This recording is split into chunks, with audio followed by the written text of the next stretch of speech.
For the dinette and the couch does not convert into a sleeper, but the dinette does, and then you have your overhead bunk.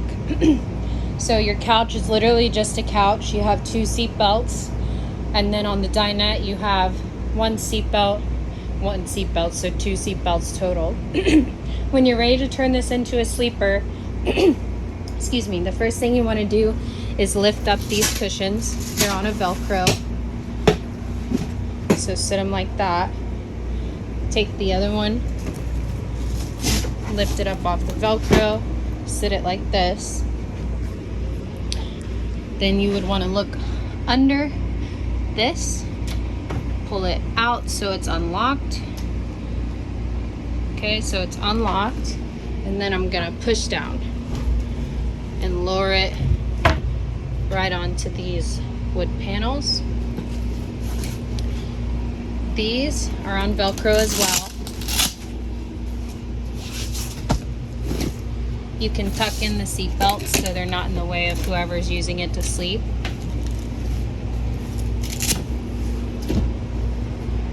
And then these small backrests go in the middle.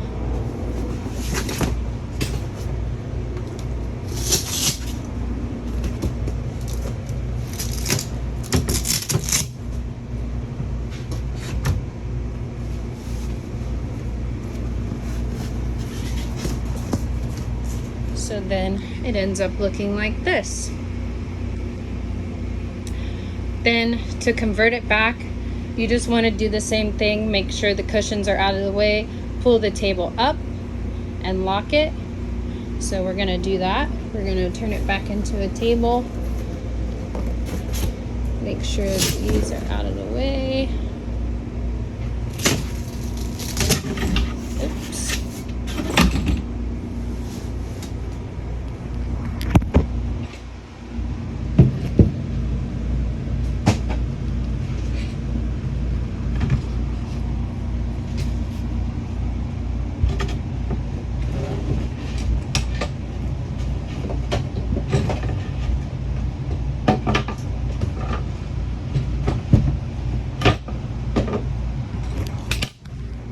These are out of the way, and then we're gonna pull up because it's already unlocked. Pull it all the way up, and then we're gonna come back down here and latch it.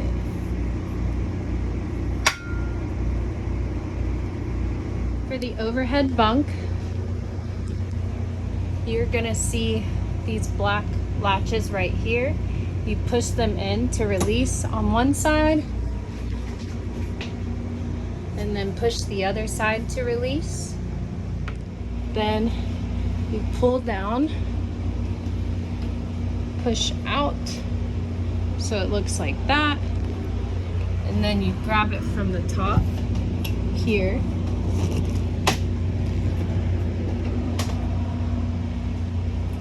Pull down, so it lays like that. This net is just a protector so nobody rolls off and hurts themselves, and it hooks into these white holes right there. And then you have your overhead bunk. Whoever's using the overhead bunk, please do not lift yourself onto the bunk using these because they will break, or the couch. It's not made to hold people's weight, and especially the dinette. The bunk bed ladder is on that outside storage compartment on the front passenger side, and that would just hook in right here and end right here. The driver window, you have these curtains. You just unhook, and then they scroll all the way around to the front, and then that side scroll all the way around to the front, so you have full privacy in the driver's window dash.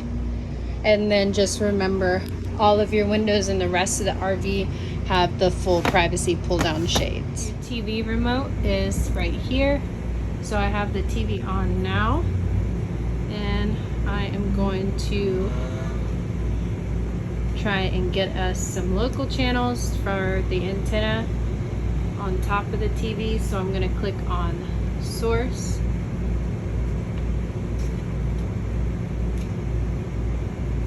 going to take it up to TV. Oops.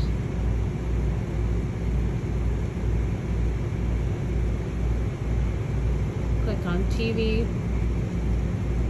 And then to get local channels, I went to Source TV, and then I'm going to click on Menu, and I'm going to take it over to Channel, and I'm going to click that and go down to Air. That means that it's on the antenna. And then to scan for channels through the antenna, I'm going to go down to Auto Scan and start scan.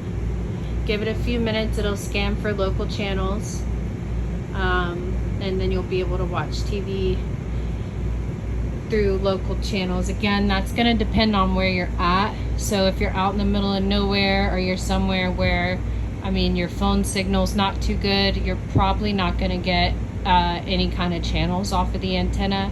If it's rainy or cloudy, you probably won't get any channels, but it's worth a try.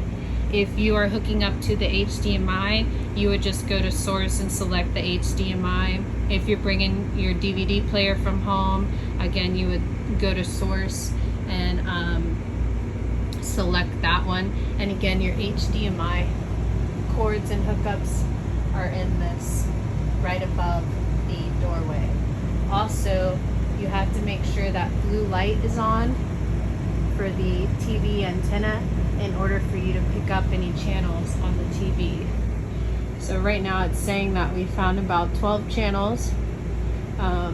So just let it scan through. It does take it a couple minutes, and then once that's done, you'll be able to watch some local channels if that's what you choose. In the RV, usually in the passenger or driver pocket, you will find your registration, your inspection. I also include a cheat sheet for you guys just in case you need it.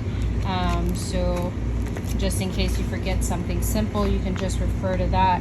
Your remotes and then your extra fuses will also be in there as well. The driver's bay, on the passenger side, you have this little desk thing that comes out.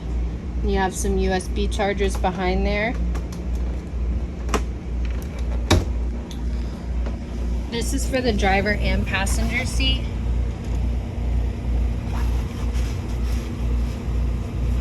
Trying to find. So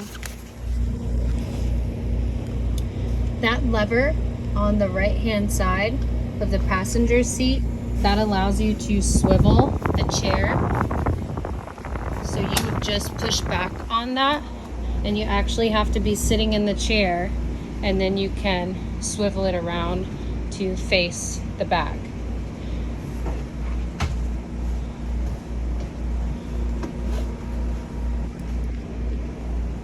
To adjust the back on the chair, it's this lever right here.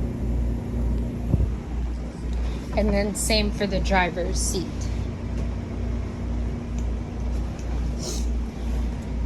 You have your touch screen. You have CarPlay that you can hook up to. You have your backup camera. This also, as soon as you put the RV in reverse, it keys on your backup camera. Obviously, if you can, if you're trying to back into tight spaces, you want to have a spotter, someone to stand out there, make sure you're not running into tree branches, stuff that might not show up on your backup camera, but the backup camera definitely helps. And then you have your volume control and everything down here. You have some USB plugs. This just cuts off the radio on and off, and then you can start your generator from up here as well. You have your AC and heat control just like in a regular car. You have some more USB and charger plugs. This is if your engine battery dies for whatever reason, you're able to jump start your engine battery using the RV house battery.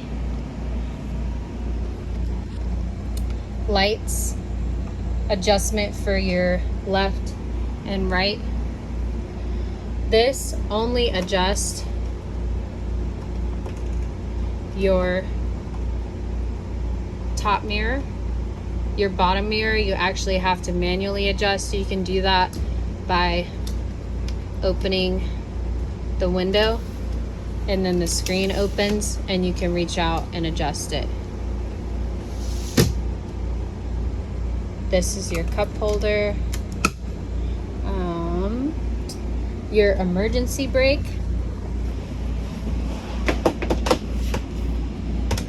It's a pedal emergency brake, but to release it, it's kind of hidden. It's this right here.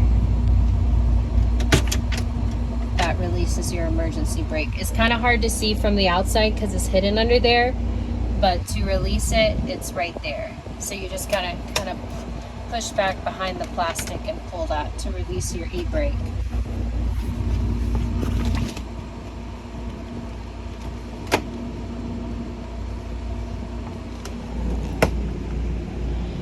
And that about covers it for the front driver's dash.